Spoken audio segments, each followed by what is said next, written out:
Question: can we finish our new television studio in 1 week? Well, we don't have a choice. I'll tell you why.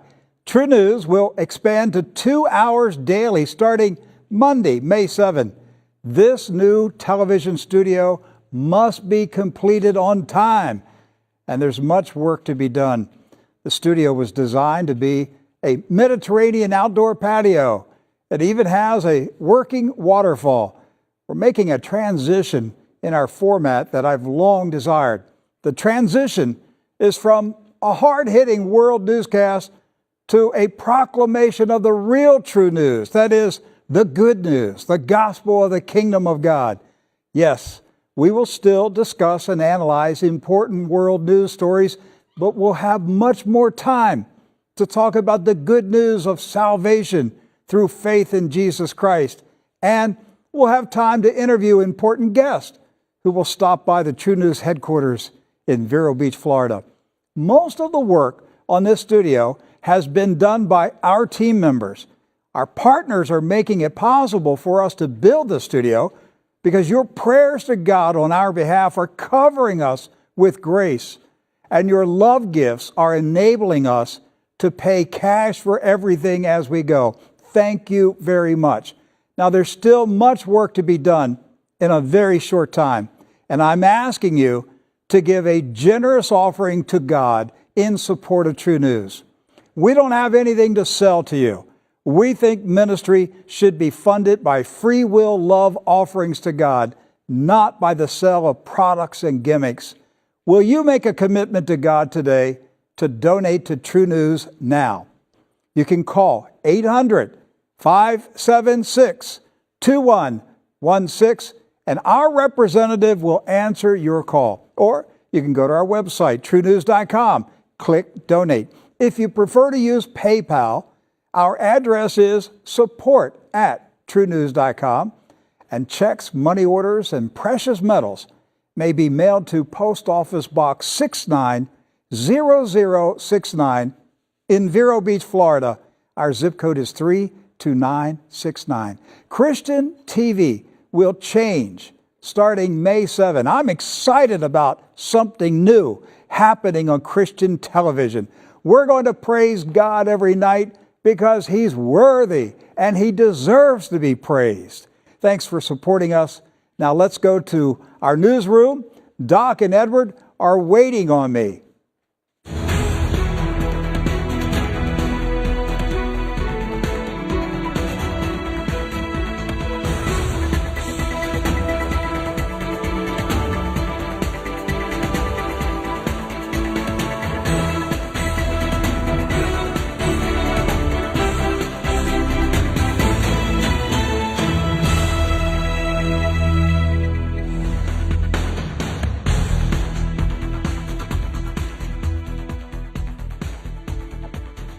This is True News. I'm Rick Wiles. The Democratic National Committee filed a lawsuit last week against the Russian government, President Trump, various Trump campaign advisors, and WikiLeaks founder Julian Assange. The DNC continues to accuse President Trump of colluding with Russian President Putin to rig the 2016 election against Hillary Clinton. As expected, the dark state news propaganda machine made a big deal of the lawsuit, as though it's a huge new development in the Russia hacked the election hoax that the Democrats and the Trump haters have touted for over 1 year. WikiLeaks founder Julian Assange responded by tweeting that discovery will be a lot of fun. Now, he's referring to the discovery process of a lawsuit that allows both parties to subpoena documents from the other party that may be helpful in making their case to a judge and jury. The WikiLeaks leader was implying that his organization will have a field day demanding internal documents from the Democratic National Committee, the FBI, and the Justice Department. It was President Trump's tweet, however, that the dark state news media propaganda machine did not want you to read. Mr. Trump introduced a new name in the scandal, the Pakistani Mystery Man. President Trump tweeted, "Just heard the campaign was sued by the obstructionist Democrats. This can be good news in that we can now counter for the DNC server that they refused to give to the FBI, the Debbie Wasserman Schultz servers, and documents held by the Pakistani Mystery Man and Clinton emails. Well, who is the Pakistani Mystery Man, and why did President Trump mention him last Friday in his tweet? Doc Burkhart and Edward Zoll have been looking into the story, and we're going to discuss this huge scandal right now. Gentlemen, who is the Pakistani Mystery Man? Well, it is a Pakistani senator who's the head, one of Pakistan's head intelligence agencies, the Federal Investigation Agency. Well, what is the president implying?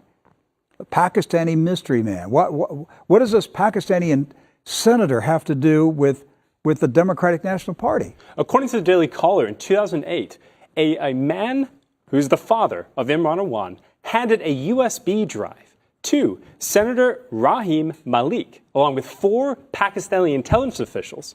And then this drive was passed on to Pakistani intelligence, their center agency, comparable to the CIA. Okay, so let's back it up for viewers that don't know the full story here. Who is Imran Awan? Yeah, who is Imran Awan?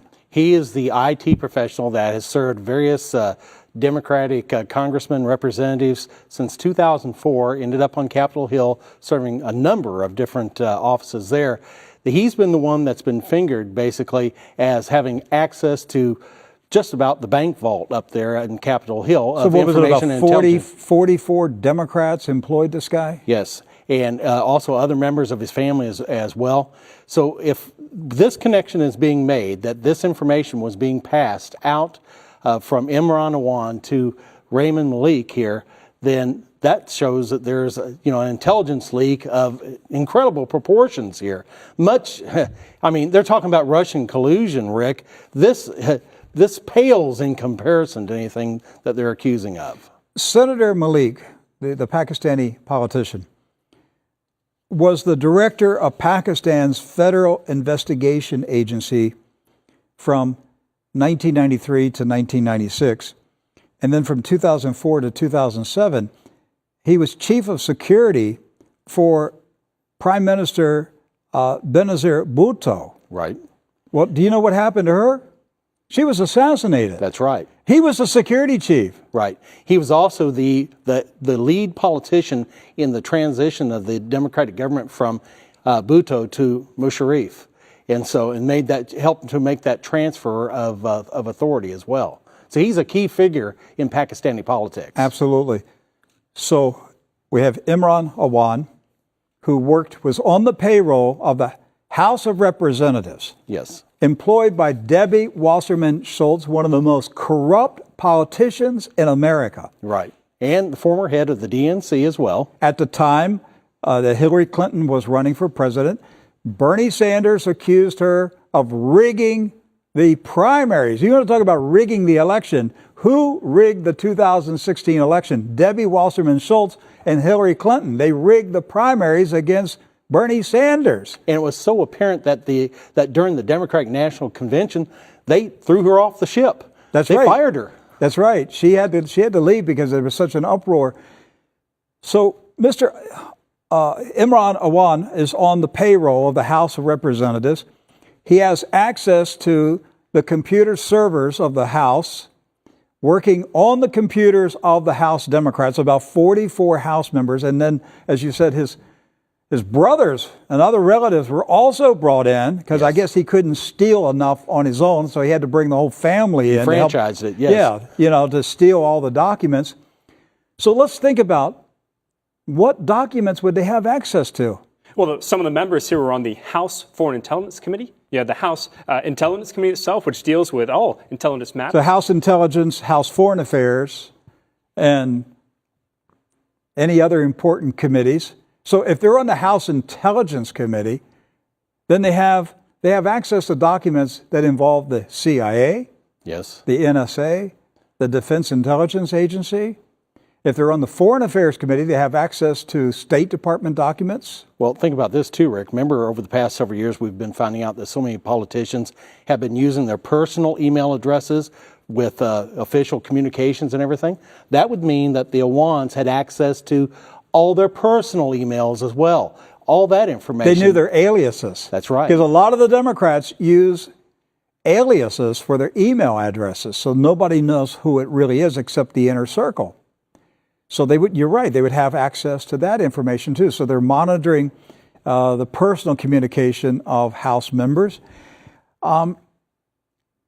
According to this story, and thank God for Daily Caller, Tucker Carlson's organization, a USB drive was given to this former intelligence director.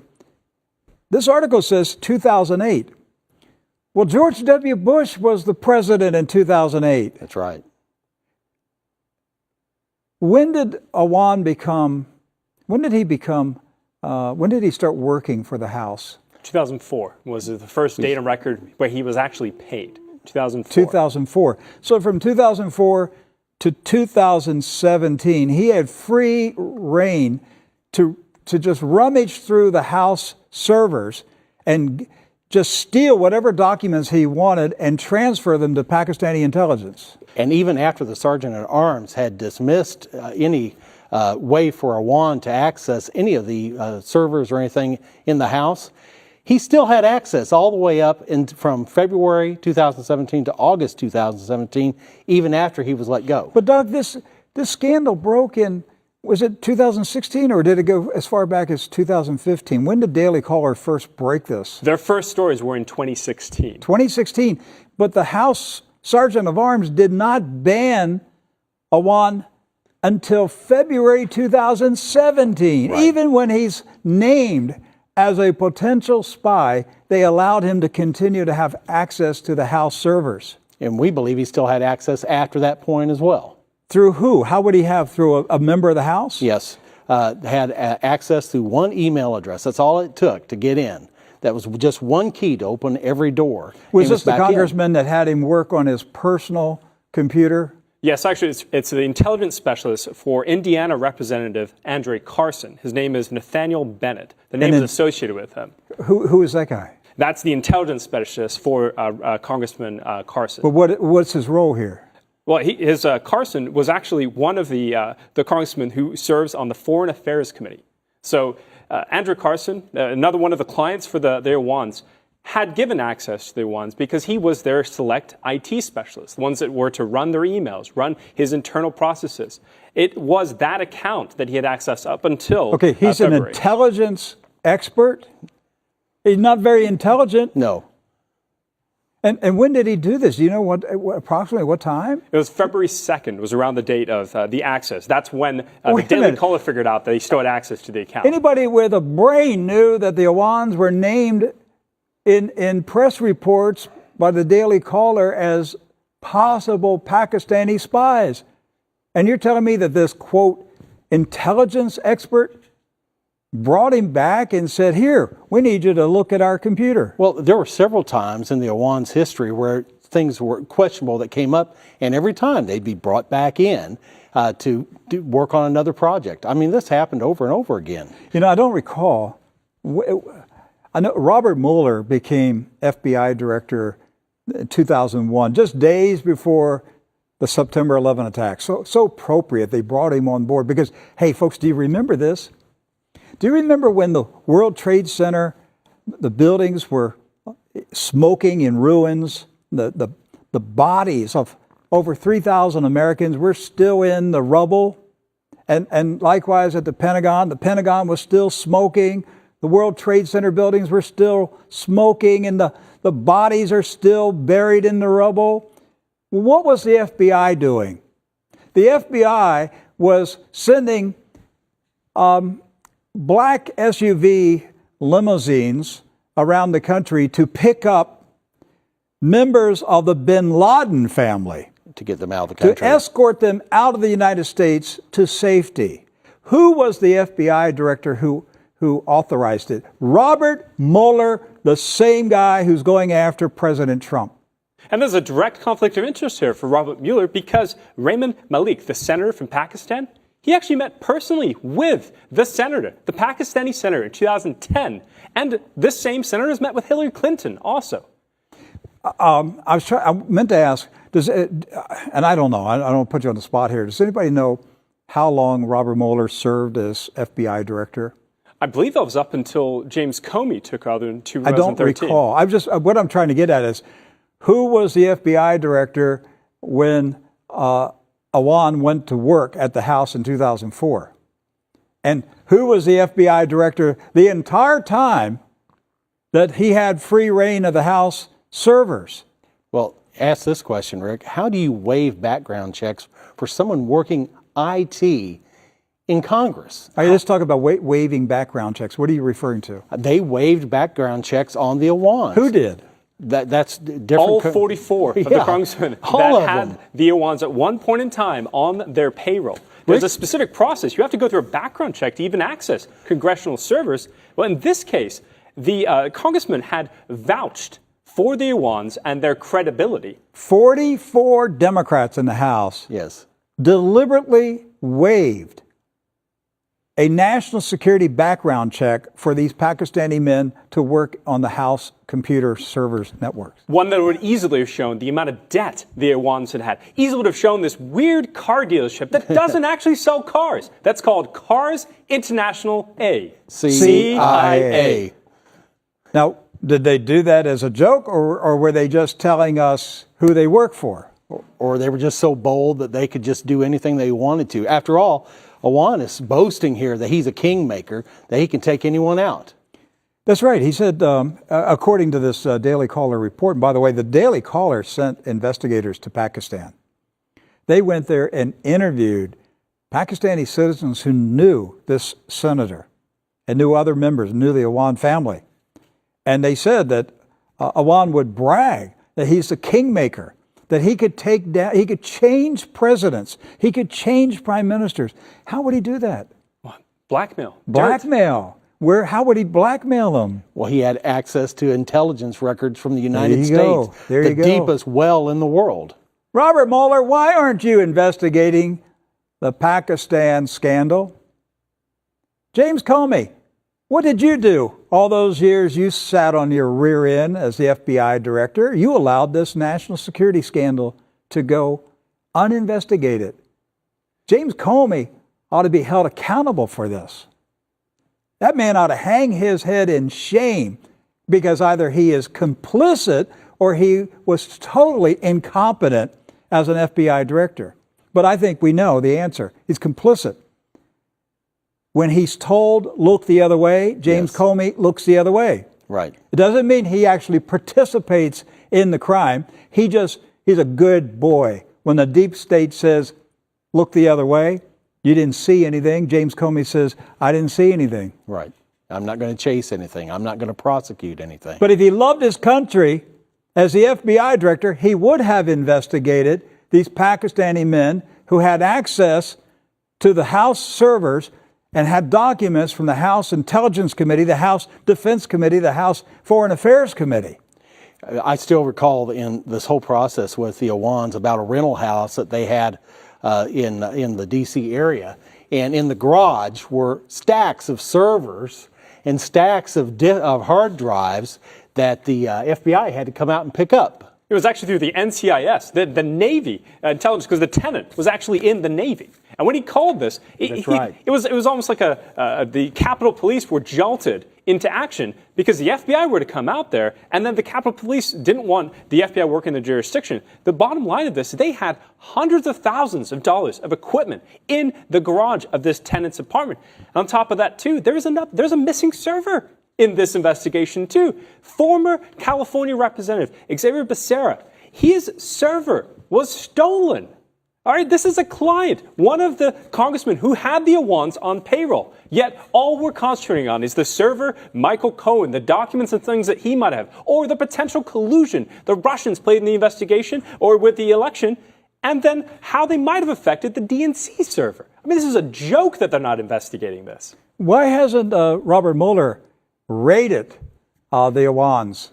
Why didn't he raided the Democrats' House offices like he raided Michael Cohen's office and stole private confidential files of clients who had nothing to do with any of these investigations. Because that doesn't fit the story, Rick. That doesn't fit the story at all. We've got to say the Russians have done all this, when the whole time it's been a The Pakistani Democrats and the yes. Pakistanis are the ones that are interfering in our election process, interfering in our government. And this information, didn't stop at Pakistan. It got filtered out to the Muslim Brotherhood around the world because there's been ties with Iran to the Muslim Brotherhood. So you've got that being fed to terrorist cells worldwide. Well, think about what you just said. They had access to these files involving the Muslim Brotherhood. So if the House Intelligence Committee had classified documents about Muslim Brotherhood cells in the United States, then they had access to that information, and they knew who the informers were. Let me ask you something, Rick. If I hired someone on your behalf, and let's say they're the IT specialist, and I don't do a background check on them, and they end up, basically raiding all of our information, what would happen to me? You'd hold me responsible absolutely. for that, right? Why? Because I didn't do a proper background check, right? There used to be a word that was known in the U.S. government, malfeasance. Mm-hmm. Malfeasance was you were so incompetent that you did not do your duty as an elected official or an appointed official. It was called malfeasance in office. People used to be removed from office for malfeasance. Yes, but 44 members of Congress, malfeasance? Give me a break. That can't be true. That can't be right. Okay, so either they are complicit yes. in the sale of U.S. national security secrets to Pakistan, or they have been blackmailed yes. by the Pakistani intelligence agency, and they're turning their head and saying, just let them in. Let them take whatever they want. One way or the other, these House Democrats are complicit in a criminal operation. I think it borders on treason. I really do. I mean, you're talking state secrets being taken right out of the country. Why aren't they being held responsible for this? What about James Comey? He knew about this. He was the FBI director. Why didn't he stop this in all the years he was the FBI director? Well, it's the same reason he didn't order CrowdStrike's offices to actually be investigated, to actually look at the physical servers they're claiming the Russians hacked at the DNC. Because CrowdStrike is the only organization that has done a, quote, independent search of that server to prove the Russians were complicit. And in regard to Mr. Comey, we also learned last year about Operation Cassandra. Remember, the Department of Justice, it came out through Operation Cassandra, was covering up for potential businesses that the Muslim Brotherhood was running in the Virginia area. This sounds a lot like what Imran Awan may have been doing with this fake car dealership in Virginia. Debbie Wasserman Schultz, remember how she vehemently protested the Capitol Police questioning Imran Awan? Right. Well, you went as far as to potentially threaten the Capitol Police chief. That's right. So if I don't get that computer back that you have in your possession, there's going to be grave consequences. We have a soundbite of a Daily Caller reporter. Luke, is it Rosiak? Yes. Rosiak, okay. And he's interviewing Texas Congressman Louis Gohmert. Let's watch it. And do we know for sure if some of those family and associates did not ever perform IT work for these offices? Well, there are indications. For example, the youngest brother was a full-time college student. He was only 20 years old. Imran Awan spends months out of every year in Pakistan. Abid was supposedly... He spent at least 1 month a year in Pakistan. He spent more like, I've seen records indicating that he spent like 3 to even more months per year in Pakistan. Some years he would spend more than 3 months in Pakistan. He also, I have seen emails where he indicated that he was doing his job remotely from Pakistan. So he had access and doing the job of providing security for House members from Pakistan? Seriously? Seriously? Seriously, yeah. By the way, I said that Luke Rosiak was interviewing Louis Gohmert. It was the other way around. Congressman Gohmert was questioning him. Right.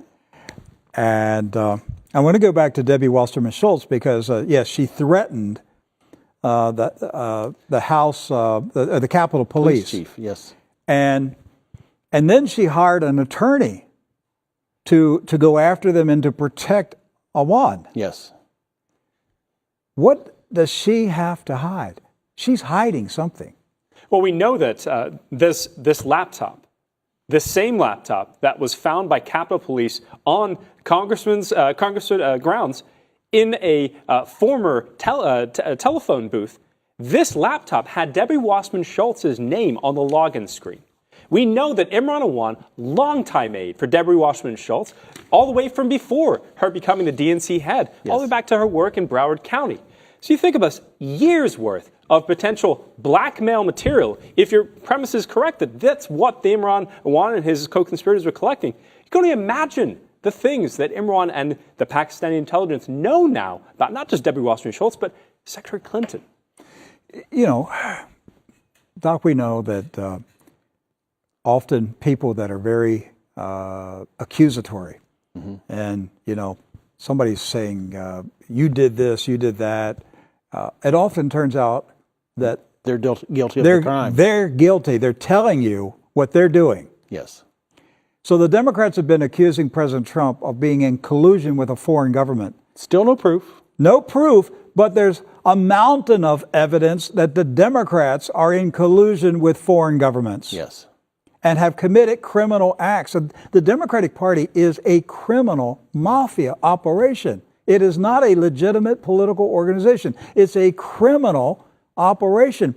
We know that the Clintons, back when they were in the White House, they sold national security secrets to China. I was on the radio when the Clintons were in the White House. I was screaming at the top of my voice, somebody stop the Clintons. They're selling our national security secrets to China. Chinese generals were coming into the White House under Bill Clinton with cash in their pockets. Yes. Cash. They walked in the White House with cash. They walked out with national security secrets. The Clintons had been doing this for decades. So we have speculated for several years that what the Clintons were doing with the Clinton Foundation is that they were putting, the reason Hillary Clinton had her server from the State Department in her bathroom at her house was because she was putting classified documents on the server to be, quote, stolen by spies who would then make a cash contribution to the Clinton Foundation. That's what the operation was. And if somebody would just investigate it, you'll find the evidence that that's the kind of criminal operation the Clintons were running. And all these Democrats were operating mini operations just like it. That's right. They were getting a piece of the pie. It was a lucrative deal. I mean, the Democrats are a corrupt political party. It's a mafia operation, and they're blaming President Trump for something he didn't do to cover up for the crimes that they did do. Right. Well, hey, we're out of time. Thank you for watching True News. Please support us. Keep us going every day. Thank you.